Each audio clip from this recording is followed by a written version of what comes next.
का टूर्नामेंट मतलब कुछ तो उनका ये था, ग्रेजुएशन हम बोल सकते हैं, जो हाँ पांडवस का हाँ, यस, राइट। ग्रेजुएशन सेरेमनी था। तो उसमें उनको अपनी मार्शियल स्किल्स डिस्प्ले करने का मौका दिया गया था, राइट। Correct, yes. तो आई थिंक देखिए, जब अर्जुन ने मतलब वो आँख जो फोड़ी थी। वो तो द्रौपदी का स्वयंवर था। नहीं नहीं, अच्छा सॉरी, और एक बार जो चिड़िया, पेड़ पेड़ पे था। चिड़िया वाला ना। पंछी पंछी वाला, यस यस।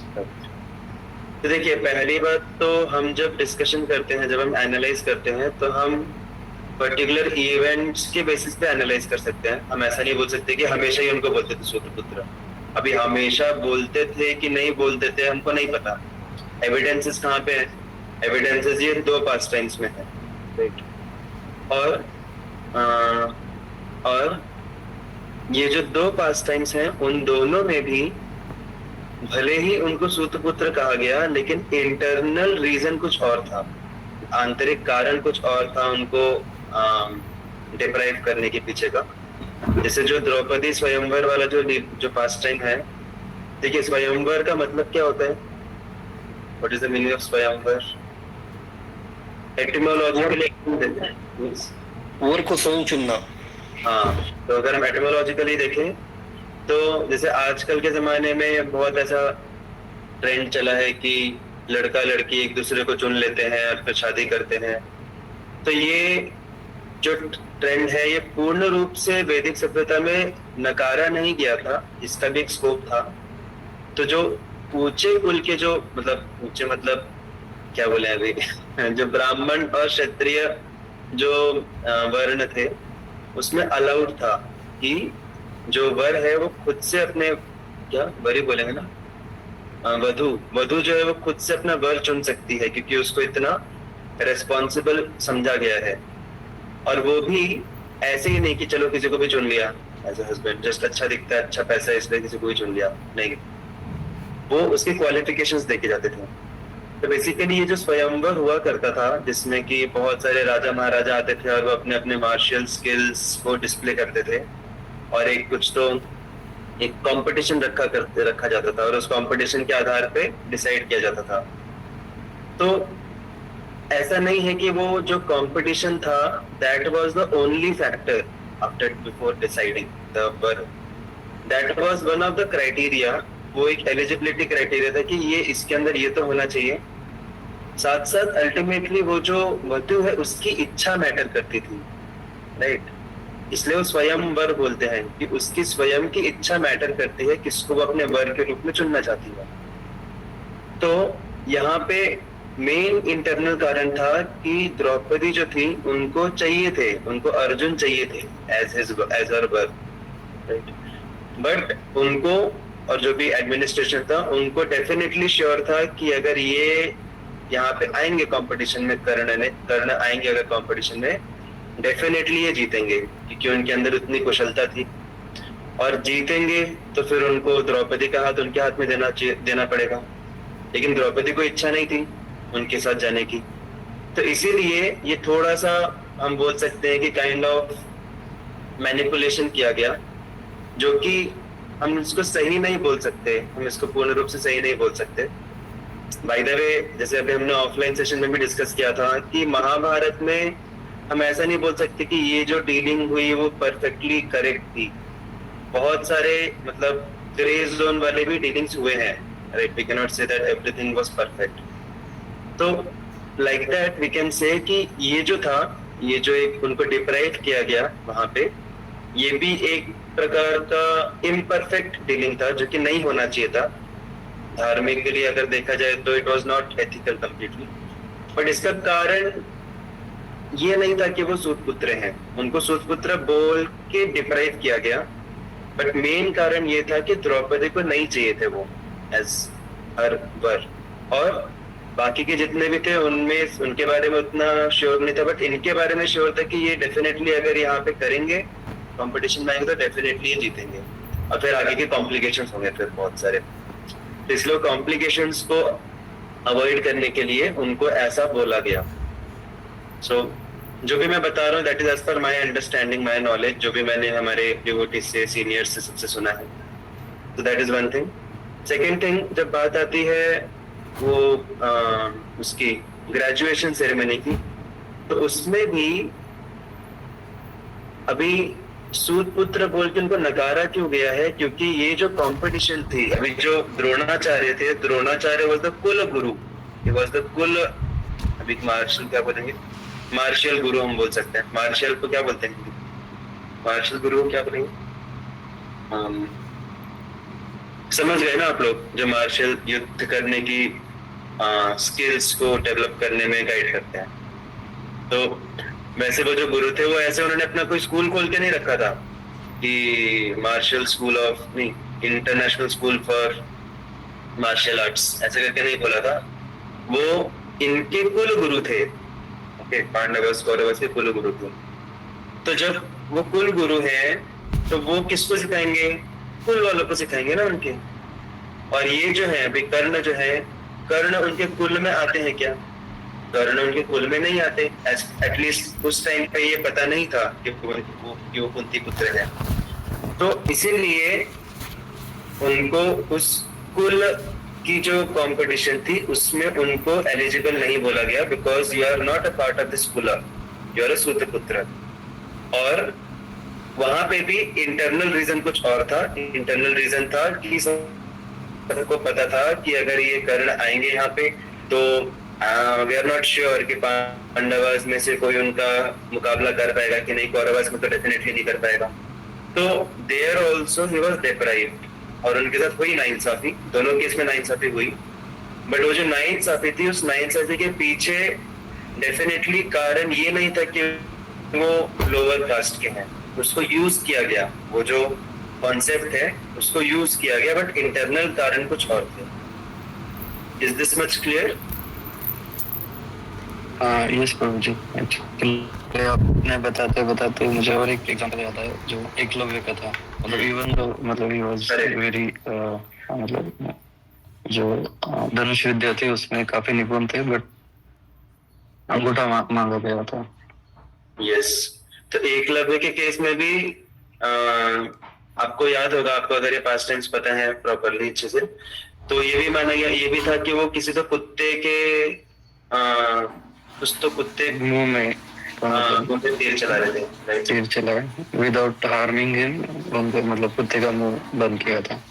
हाँ, अभी मतलब कुत्ते के मुंह में तीर चला तो हम नहीं, मतलब जो कुत्ता भौंक रहा था तो भौंकते भौंकते उसके मुंह में इतने सारे तीर भर दिए थे कि ताकि वो भौंक ना सके, बट उसको कुछ ये नहीं हुई, पीड़ा नहीं हुई, मतलब मरा नहीं था। मरा नहीं किया था, मरा नहीं था, बट मुझे श्योर नहीं, जहां तक मैंने सुना है कि उसको पीड़ा थी, क्योंकि नेचुरली किसी के भी मुंह पे आप इतने सारे तीर चला दोगे तो बेचारे को पीड़ा तो होगी। इज दिस लाइक मतलब आर यू श्योर कि उसको पीड़ा नहीं थी? ऐसा कहीं पे मतलब मैंने तो ऐसा सुना था कहानी में कि मतलब वही आर्ट था कि ब्लॉक करना था मुंह, मतलब आवाज बंद करना था, बट उसको मारना नहीं था। ओके ओके, ठीक है, आई मे बी रॉन्ग, बट मैंने जो सुना है उसके हिसाब से कि उसको पीड़ा थी। और इससे पता चलता है कि जो एकलव्य थे उनका, he was not a very well intentioned person, मतलब वो उतने क्योंकि क्या है ना, स्किल्स होना सिर्फ काफी नहीं है, स्किल्स को पर्सन को प्रॉपरली यूटिलाइज भी करते आना चाहिए, नहीं तो वो स्किल्स को यूज करके सबको हार्म करेगा।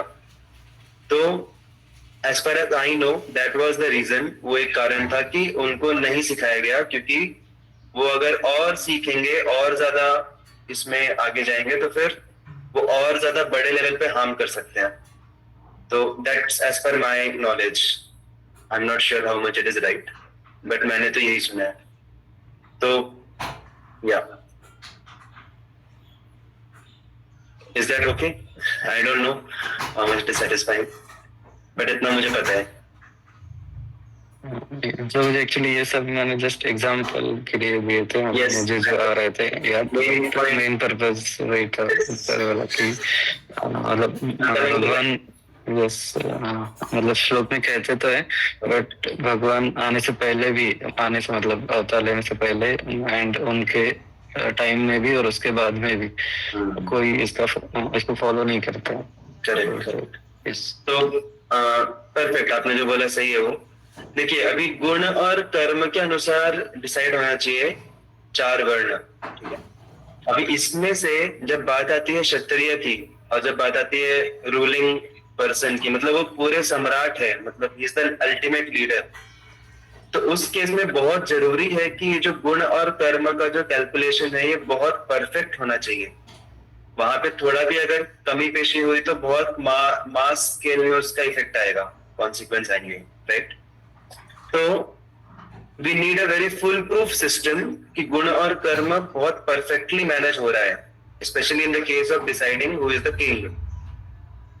तभी आप मुझे बताइए कि गुण और कर्म के हिसाब से डिसाइड करने का सबसे परफेक्ट फुल प्रूफ सिस्टम क्या है कि who will be the descendant, who will be the successor.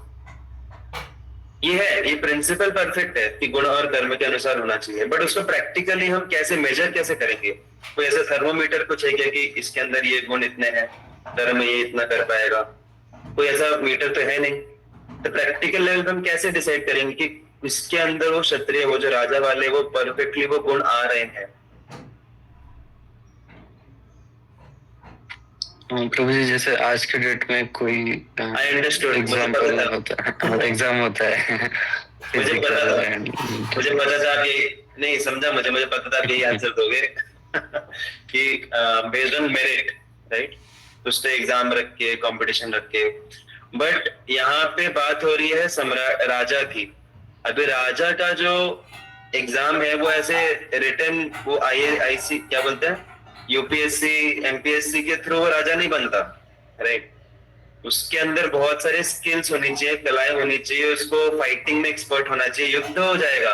अगर ऐसे हम डिसाइड करते जाएंगे कि अरे कौन राजा है, चलो सब लोग आओ, जितने भी राजा बनने के लिए कंटेंडेड हैं सब आओ, सबको कंपटीशन लेंगे, तो आज का जो सिस्टम है ना राजा बनने का, वो पूरा टाइम पास वाला सिस्टम है। अभी उसको रूल करना है प्रैक्टिकली, वो पेपर पेन पे कैसे डिसाइड हो सकता है कि वो रूलर बनेगा वो, राइट उसमें भी लोग चीटिंग करके फिर आगे निकलते हैं।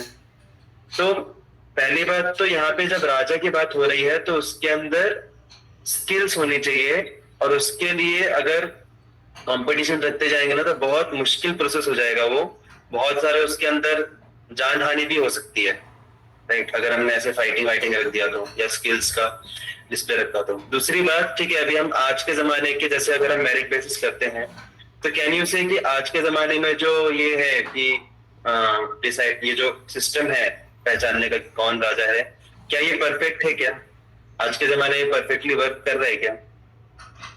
बिल्कुल वर्क नहीं कर रहा है, राइट। तो this is not a perfect system. तो वैदिक सभ्यता में ठीक है, गुण और कर्म इज द क्वालिफिकेशन, बट जब बात आती है हाई स्टेक्स की तो it has to be ultimately perfect, right, बहुत परफेक्ट होना चाहिए। और उस परफेक्शन को अचीव करने के लिए जो सिस्टम था प्रैक्टिकल लेवल पे, वो ये था कि बायोलॉजिकली उसको डिसाइड किया जाए, क्योंकि बहुत नेचुरल है कि पिताजी के जो गुण हैं वो बच्चे में आते हैं, राइट, क्योंकि DNA के अनुसार हम बोल सकते हैं। पहली बात तो DNA के अनुसार।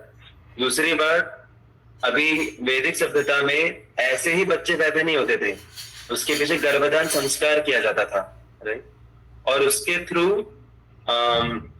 मतलब गर्भधान संस्कार मतलब जो क्वालिफाइड सोल्स हैं उनको इनवाइट किया जाता था to take birth from their family. It's a very elaborate process, जिसके थ्रू इंश्योर किया जाता है कि जो बच्चा है उसके अंदर वो गुण और कर्म है, माता पिता के प्रॉपर वाले गुण और कर्म है, तो गर्भधान संस्कार किया जाता था, ओके।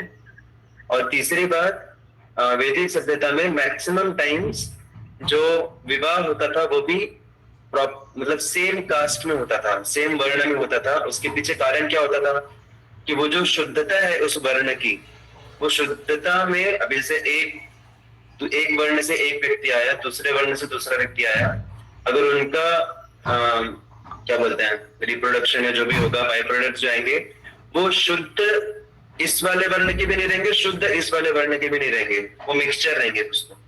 उसको वर्ण संकर बोला जाता है टेक्निकली। तो वैदिक सभ्यता में खास करके क्षत्रिय के केस में बहुत ज्यादा ही इंश्योर किया जाता था कि वो जो बाई प्रोडक्ट्स है उसमें शुद्धता हो, मतलब शुद्धता मतलब उस वर्ण की शुद्धता हो। तो ये सब चीजें देख के शादी की जाती थी कि वो प्रॉपर उसी वर्ण का होना चाहिए, जिससे कि जो बच्चा है इसमें गुण और कर्म वो मेंटेन हो। तो ये फैक्टर कंसिडर किया जाता था कि गुण और कर्म मेंटेन होने चाहिए। और उसके लिए अभी इन शॉर्ट में अगर आंसर दूंगा तो उसके लिए फंक्शनल लेवल पे सबसे सिंपल तरीका था कि ठीक है, इस बायोलॉजिकली उसको डिटरमाइन किया जाए, और उस बायोलॉजिकल जो तरीका है उसको इंश्योर किया जाए कि वो as much as possible foolproof हो बाय मेंटेनिंग द वर्ण ऑफ रिप्रोडक्शन, जो दूसरा वर्ण है, और दूसरी बात बाय गर्भधान संस्कार, गर्भधान संस्कार के अनुसार। और उसके बाद में फिर जब बच्चा पैदा होता था तो उसको बचपन से वो ट्रेनिंग मिल रहा है। वो ऐसा नहीं कि चलो अभी मेरा बच्चा है, अब तो ये राजा बनेगा ही बनेगा, इसको अभी जो करना है करने दो, नहीं, उसको ट्रेन किया जाता था बचपन से, जिससे उसके कर्म भी वैसे बने, राइट। शायद क्षत्रिय उसको ट्रेन किया जाता था, और बचपन से वो देख रहा है, शासन वगैरह देख रहा है, सब कुछ एक्सपीरियंस कर रहा है, तो इन सब आधार पे फिर उसको बनाया जाता था नेक्स्ट किंग। और जहां पे ये नहीं दिखती थी क्वालिटीज, तो वहां पे इसके एक्सेप्शंस भी हैं। जैसे अभी देखा जाए तो पांडु के जो पुत्र हैं, सॉरी, पांडु और धृतराष्ट्र बड़े बच्चे हैं, राइट। तो as per the system Dhritarashtra should be the king, but उनको किंग नहीं बनाया गया क्योंकि वो अंधे थे, राइट। वैसा रहता तो उनको किंग बना देते, चाहे अंधे हो चाहे कुछ भी हो, ये सोसाइटी का ये उनके ऊपर कर्मा है, इनको किंग बना देना चाहिए। नहीं, ही वाज नॉट क्वालिफाइड, तो उनको नहीं बनाया गया, छोटे बच्चे को बनाया गया, पांडु को बनाया गया, राइट। तो इन शॉर्ट ये प्रिंसिपल है, गुण और कर्म के अनुसार डिसाइड होना चाहिए, प्रिंसिपल है। उसको फंक्शनली आसानी से कैसे हम फॉलो कर सकते हैं, बेस्ड ऑन बर्थ। तो बेस्ड ऑन बर्थ जो सिस्टम है उसको पूरी तरीके से हम अबॉलिश नहीं कर सकते, क्योंकि वो एक रिलायबल तरीका है डिटरमाइन करने का गुण और कर्म। जैसे आज के जमाने में भी माता पिता के गुण कर्म आते हैं बच्चे में, राइट। तो बेस्ड ऑन बर्थ फॉलो किया जाता था, और उसमें इंश्योर किया जाता था कि ये जो बेस्ड ऑन बर्थ जो बच्चा बन रहा है राजा, उसके अंदर गुण और कर्म हो माता पिता के। इसके लिए प्रॉपर वर्ण का प्योरिटी मेंटेन किया जाता था, गर्भधान संस्कार किया जाता था, और उसको ट्रेन किया जाता था बचपन से। और जहाँ पे वो नहीं होता था तो फिर उसको हटा भी दिया जाता था। जैसे वेण के केस में एक आता है कि वेण जो थे वो राजा बनने लायक नहीं थे, तो ब्राह्मणों ने उनको हटा दिया मतलब वो उनको, अभी अलग ही बात हो गई उनकी, उसमें नहीं जाएंगे पास टाइम में, बट उनको नहीं रहने दिया एज ए किंग। तो एक्सेप्शंस रहते थे वहां पे, but in general it used to get followed कि बर्थ के बेसिस पे गुण और कर्म प्रोपोगेट होते थे आगे। Is that fine? और एक और इम्पोर्टेंट चीज है कि हम ये नहीं बोल सकते कि महाभारत के टाइम पे जो सोसाइटी था, जो पॉलिटिकल सिस्टम था, वो परफेक्ट था। जैसे अगेन आई कोट हमारा ऑफलाइन का सेशन, हमने डिस्कस किया था कि महाभारत के टाइम पे जो सिस्टम था ये काफी कॉम्प्लिकेटेड सिस्टम हो गया था पॉलिटिकली। हम ये नहीं बोल सकते कि सब कुछ एकदम वाइट ही होता था, क्योंकि कलयुग के जस्ट पहले का है ना महाभारत। तो जैसे जैसे समय आगे बढ़ रहा है वैसे वैसे जो पूरा ओवरऑल जो सिस्टम था उसके अंदर भी बहुत सारे करप्शंस ऐड हो रहे थे, एंड देन फिर वो ज्यादा ऐड हो गए कलयुग स्टार्ट होने के बाद। तो we can not say that whatever was happening in Mahabharata that was perfect, but in short this is the understanding what I have कि गुण और कर्म इज द प्रिंसिपल, और उसको फंक्शनली आसानी से इम्प्लीमेंट हो पाए उसके लिए बेस्ड ऑन बर्थ होता था, और उसको ट्रेनिंग और ये सब चीजें कंसिडर किए जाते थे जिससे गुण और कर्म मेंटेन हो नेक्स्ट पीढ़ी में। हरे कृष्णा। तो थोड़ा हॉट टॉपिक था तो इसमें थोड़ा ज्यादा टाइम गया, एंड एनीवेज मुझे पता था आज का जो हमारा श्लोका है उसमें we can quickly also cover the understanding. अभी ये जो विदुर है, विदुर वाला जो क्वेश्चन है उसका भी हम सिमिलर आंसर दे सकते हैं, सो बेस्ड ऑन दिस की वो प्रॉपरली उसमें नहीं थे, तो that's why he was not in the king. पर उनको क्षत्रिय क्लैन से अबॉलिश नहीं किया गया, वो क्षत्रिय क्लैन में थे फिर भी, राइट, क्योंकि ultimately he was from Kshatriya background. Okay, so but king बनने के लिए बहुत फुल प्रूफ सिस्टम होना चाहिए। सभी कृपया मेरे पीछे दोहरा सकते हैं। वेदाहं समतीतानि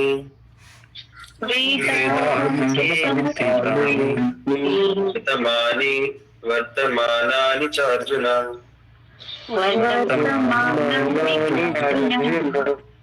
भविष्याणि च भूतानि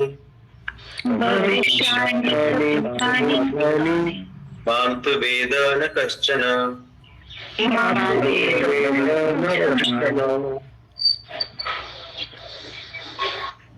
Hare Krishna. Translation: O Arjuna, as the Supreme Personality of Godhead, I know everything that has happened in the past, all that is happening in the present, and all the things that are yet to come. I also know all living entities, but me, no one knows. Hare Krishna. Hare Krishna. Thank you माता जी।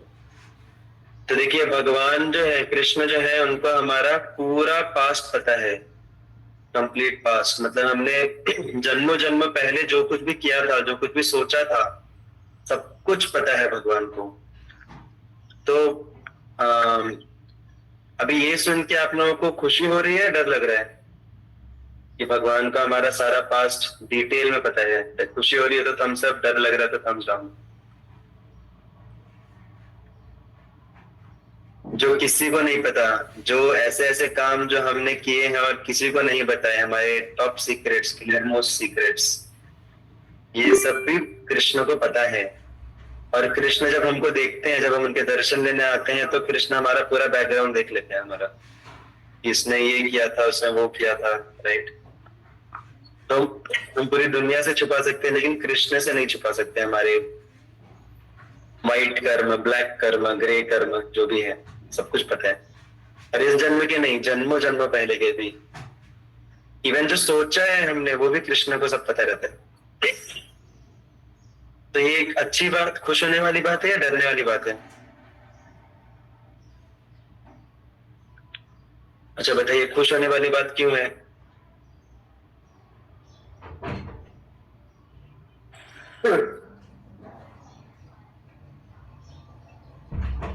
हाँ, he knows us completely, okay. खुश होने वाली बात ये है कि वो हमारे बारे में सब कुछ जानते हैं, लेकिन उनके हृदय में हमारे प्रति बहुत अपार प्रेम भी है, राइट। वो ऐसा नोट डाउन करते नहीं बैठ रहे, चलो इसने अभी ये गलती की, अभी उसको ऐसे सबक सिखाऊंगा, अभी इसने ये किया, ठीक है, ये किया, अभी उसको ऐसे जाके परेशान करूंगा, इसको ये वाली पनिशमेंट दूंगा, अभी इसको इधर इस वाले नर्क में भेजूंगा अभी इसके लिए। ऐसा नहीं, ऐसे देख देख के वो खुश नहीं हो रहे हमारा अकाउंट। वो हमारा अकाउंट मेंटेन क्यों करते हैं कि अच्छा इसने ये गलती की थी क्या, चलो इसको अभी इस तरीके से हम इम्प्रूव करेंगे। इसने ये गलती किया था, ठीक है, चलो इसको ऐसे माफ करेंगे, ये बहाना ढूंढ के हम इसको माफ करेंगे। इसने ये गलती किया था, चलो अभी इसकी ये टेंडेंसी को हम इस प्रकार से हम ठीक करेंगे। एंड अल्टीमेटली जो कुछ भी हमने किया है, उसके बियॉन्ड हमारा अल्टीमेट पास्ट क्या है? भले ही हमारे इस जन्म में अलग पास्ट हो, पिछले जन्म में अलग पास्ट, लेकिन हमारा अल्टीमेट पास्ट क्या है? कि हम सभी भगवान के नित्य पार्षद हैं, हम सभी भगवान के अपने हैं, right. So this is our ultimate past। और भगवान हमारे अलग अलग जन्मों के जितने भी पास्ट को देखते हैं, नोट डाउन करते हैं, उसको इस अल्टीमेट पास्ट के दृष्टिकोण में नोट डाउन करते हैं कि इसको मैं ऐसे लाऊंगा अपने पास, राइट। इसको मैं इस तरीके की सिचुएशन अरेंज करूंगा कि मेरे पास आ पाए, राइट। तो ही हैज अ लविंग, वो हमारा जो भी नोट डाउन कर रहे हैं उसके पीछे उनका एक लविंग भाव है, एक प्रेम का भाव है कि इसको मैं इस तरीके से हेल्प करूंगा। और ये बहुत बड़ी होप की बात है। जैसे ऐसा बोला जाता है कि मृत्यु के समय पे जो भगवान को याद करता है, जो कृष्ण का नाम बोलता है, भगवान का नाम स्मरण करता है, वही सिर्फ भगवत धाम जा सकते हैं, राइट। ये सभी ने सुना है कि मृत्यु के समय पे अगर हम भगवान का नाम लेते हैं, भगवान को याद करते हैं, तो हम भगवत धाम जाते हैं। लेकिन ये जो रूल है ना, ये रूल कॉमन पब्लिक के लिए है, ये रूल जनरल लोगों के लिए है, लेकिन ये रूल डिवोटीज के लिए जरूरी नहीं है। ये आप लोगों को हो सकता है थोड़ा शॉकिंग लगे। डिवोटीज के केस में अगर वो भगवान को याद नहीं भी कर पाए मृत्यु के समय पे, तो भी वो भगवत धाम जाएंगे। क्यों? अभी आप लोग फॉर एग्जाम्पल सोचिए, सपोज कोई डिवोटी है, कार से जा रहे हैं और जाते जाते अचानक से एक्सीडेंट हो गया, एकदम से एक्सीडेंट हो गया, तो क्या वो याद कर पाएंगे भगवान को अचानक से? Not possible, like not necessarily. याद कर भी सकते हैं, नहीं भी कर सकते हैं, सपोज कोई व्यक्ति कोमा में चले गया, डिवोटी है वो कोमा में चले गया और कोमा में जाने के बाद वो मरा, तो कोमा में उसको कुछ याद आएंगे क्या कृष्ण? नहीं याद आएंगे। तो ऐसा बताते हैं हमारे आचार्यगण कि मृत्यु के समय पे हम कृष्ण को याद कर पाए या नहीं कर पाए, लेकिन कृष्ण हमें याद करते हैं। कृष्ण हमारे जितने भी भक्ति के कर्म हैं उनको याद करते हैं। हमने जो कुछ भी किया है पूरे जीते जी होशावास में जो कुछ भी किया है वो सब कुछ भगवान नोट डाउन कर रहे हैं और फिर वो सब भगवान याद करते हैं हमारे अंत समय पे, मतलब इस शरीर के अंत समय पे। तो this is a very big good news for us कि हमारे जो भी कर्म है भगवान उसको नोट डाउन करते हैं, याद करते हैं इन a mood of kripa, in a mood of love to bring us back to him, right. तो हमें अभी आप लोग को ज्यादा टेंशन लेने की जरूरत नहीं है कि हम भगवत धाम जाएंगे उसके लिए हमको याद करना पड़ेगा कृष्ण को अंत समय पे, उसका टेंशन लेने की बिल्कुल जरूरत नहीं है। हमें प्रेजेंटली कृष्ण को अच्छे से याद करना है, उनको अच्छे से सेवा करनी है और ये सारी चीजें भगवान यूज करेंगे at the time of our living this body. Clear है सभी को? तो वो टेंशन छोड़ दीजिए, अंत समय पे याद आएंगे कि अभी याद कीजिए कृष्ण को, वो ज्यादा मैटर करता है। So that's how Krishna remembers. और इसके एग्जाम्पल भी है, अभी गजेंद्र का जो लीला आता है, गजेंद्र मोक्ष की जो फर्स्ट टाइम आती है, अभी गजेंद्र जो थे, अभी आपको पता है कि नहीं पता, भागवतम में आता है लीला, वो हाथी थे, लॉन्ग स्टोरी कट शॉर्ट, उनको एक क्रोकोडाइल ने जकड़ लिया था और उस टाइम पे भगवान उन्होंने पिछले जन्म में जब वो डिवोटी थे, पिछले जन्म में वो डिवोटी थे, राजा थे, इंद्रदुम्न महाराज थे वो, इस जन्म में उनको किसी तो कारणवश उनको हाथी का शरीर मिला। तो पिछले जन्म में उन्होंने बचपन में जो भगवान के श्लोकास याद किए थे, भगवान की स्तुतियां याद की थी, दिल से याद की थी, वो सारे श्लोकास और सारी स्तुतियां भगवान उनको रिमाइंड कराते हैं जब वो नेक्स्ट लाइफ में, नेक्स्ट बॉडी में, जब वो हाथी के शरीर में, जब उन क्रिटिकल सिचुएशन में रहते हैं वो, राइट। तो हमारे कौन से कर्म भगवान हमें कब याद दिलाएं, दैट्स इन हिज हैंड। तो इससे हमें होपफुल होना चाहिए कि हमें फ्यूचर के बारे में ज्यादा टेंशन नहीं लेना चाहिए, हमें करेंट एक्टिविटीज के ऊपर फोकस करना चाहिए। हमें करेंट एक्टिविटीज अच्छे से करना है, स्पेशली इन भक्ति होगा, तो भक्ति हमें करेंटली अच्छे से करनी है। वो सारी करंट एक्टिविटीज भगवान फ्यूचर में हमारे लिए यूज करेंगे, ठीक है। भगवान का हमारा पास्ट, अभी फ्यूचर के केस में अगर हम देखें तो हमारा present will be the past ना, फ्यूचर के केस में present will be the past. तो फ्यूचर में भगवान हमारे प्रेजेंट को याद करके हमें कृपा देंगे। Is this clear? तो this is the understanding that Krishna remembers all our past. और इसके पीछे और ये भी एक अंडरस्टैंडिंग है कि ये भगवान कृष्ण जो है उनकी भगवत्ता को दर्शाता है, क्योंकि हम साधारण लोग भूल जाते हैं, हमने पिछले हफ्ते क्या किया था वो भी भूल जाते हैं, लेकिन कृष्ण जो है, क्योंकि उनका शरीर जो है वो भौतिक नहीं है, आध्यात्मिक है, तो इसीलिए वो कुछ भी चीज नहीं भूलते, उनको हर चीज हमारी डिटेल्स में याद रहती है। We have very less time, 2 ही मिनट बचे हैं हमारे पास, तो we may continue this discussion in our next session also. मैं चेक करता हूँ if I can take this switch my next session to tomorrow instead of the other day. तो फिर हम उसमें आगे का जो डिस्कशन है उसको कंटिन्यू करेंगे। बहुत ही इंपॉर्टेंट श्लोका है और ये बहुत फेमस भी श्लोका है, आप लोग चाहें तो याद भी कर सकते हैं। अभी दूसरी बात जब आती है प्रेजेंट की, तो Krishna knows our present also. तो हमारे प्रेजेंट में चाहे दूसरे लोग हमको समझ पाए या ना समझ पाए, एटलीस्ट कृष्णा अंडरस्टैंड्स अस कंप्लीटली। जो दूसरे लोग हैं वो हमारे एक्शंस को पूर्ण रूप से नहीं समझ पाते, वो हमारे एक्शंस के पीछे के जो इंटेंशन है उसको पूर्ण रूप से नहीं समझ पाते, हमने क्यों किया कोई भी चीज, राइट। एक कृष्ण ही है जो हमें पूर्ण रूप से समझ पाते हैं। तो इसके 2 कॉन्सिक्वेंसेस हैं। पहली बात तो ये कि हमें लोगों से एक्सपेक्ट नहीं करना चाहिए कि वो हमें पूर्ण रूप से समझ पाए। कई बार हमारे रिलेशनशिप्स में प्रॉब्लम्स क्यों होते हैं, हमको लगता है अरे हम तो एक दूसरे के लिए बने हैं, हम इतने घनिष्ठ मित्र हैं, तो इतने अगर हम एक दूसरे के लिए बने हैं तो उनको मुझे समझते आना चाहिए पूर्ण रूप से, नहीं तो फायदा ही क्या ऐसे रिलेशनशिप का जब वो मुझे समझ नहीं पा रहे। तो ऐसा लगता है हमारा एक्सपेक्टेशन रहता है कि बिना बोले भी इनको समझ जाना चाहिए सब कुछ। तो भाई बिना बोले सिर्फ कृष्ण ही समझ सकते हैं हमको पूर्ण रूप से, क्योंकि वही परमात्मा के रूप में हमारे हृदय में स्थित है। हम कितना भी रोमांटिसाइज कर रहे हैं हमारे रिलेशनशिप को, सामने वाला व्यक्ति अल्टीमेटली परमात्मा तो नहीं है ना।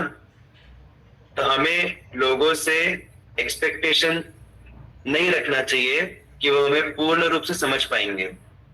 हमें क्लैरिफाई करना चाहिए, चीजों को क्लैरिफाई करना चाहिए, डिस्कशंस करने चाहिए, और उस हिसाब से हमको समझाते आना चाहिए सामने वाले को, राइट। हमें अननेसेसरी एक्सपेक्ट नहीं करना चाहिए। वो एक्सपेक्टेशन हम सिर्फ कृष्ण के साथ कर सकते हैं। तो इसीलिए हम जब कृष्ण के सामने आते हैं, उनके विग्रह के सामने आते हैं, तो हमें ऑनेस्टली हमारे हार्ट में जो कुछ भी है ऑनेस्टली भगवान को एक्सप्रेस करना चाहिए, ऑनेस्टली प्रार्थना करनी चाहिए, क्योंकि वही है जो हमें पूर्ण रूप से समझते हैं अच्छे से, राइट। और भगवान को हम धोखा भी नहीं दे सकते, ये भी हमको समझते आना चाहिए कि हम बाहरी रूप से कुछ भी करें और अंदर से हम कुछ तो अलग इंटेंशन के साथ करें। हमारे इंटेंशंस भी भगवान को समझ में आ जाते हैं। तो that's how whatever devotion we do, we should do it with full heart, because Krishna हमको हमारे एक्टिविटीज को भी देखते हैं और हमारे हार्ट को भी देखते हैं। He knows us completely in the present, और हमें दूसरों से एक्सपेक्टेशन नहीं रखना चाहिए कि वो हमें पूरी तरीके से समझ पाएंगे। हरे Krishna. So we'll stop here. It's 7:31. We'll pause here. आगे का जो श्लोका का डिस्कशन है वो हम अगले सेशन में लेंगे। Hare Krishna. Thank you so much. Shrimad Bhagavad Gita की जय। तेरा प्रभुपाद की जय। हरे कृष्ण प्रभु। हरे कृष्ण प्रभु। हरे राम। हरे कृष्ण प्रभु जी। हरे कृष्ण प्रभु। हरे कृष्ण प्रभु। हरे कृष्ण।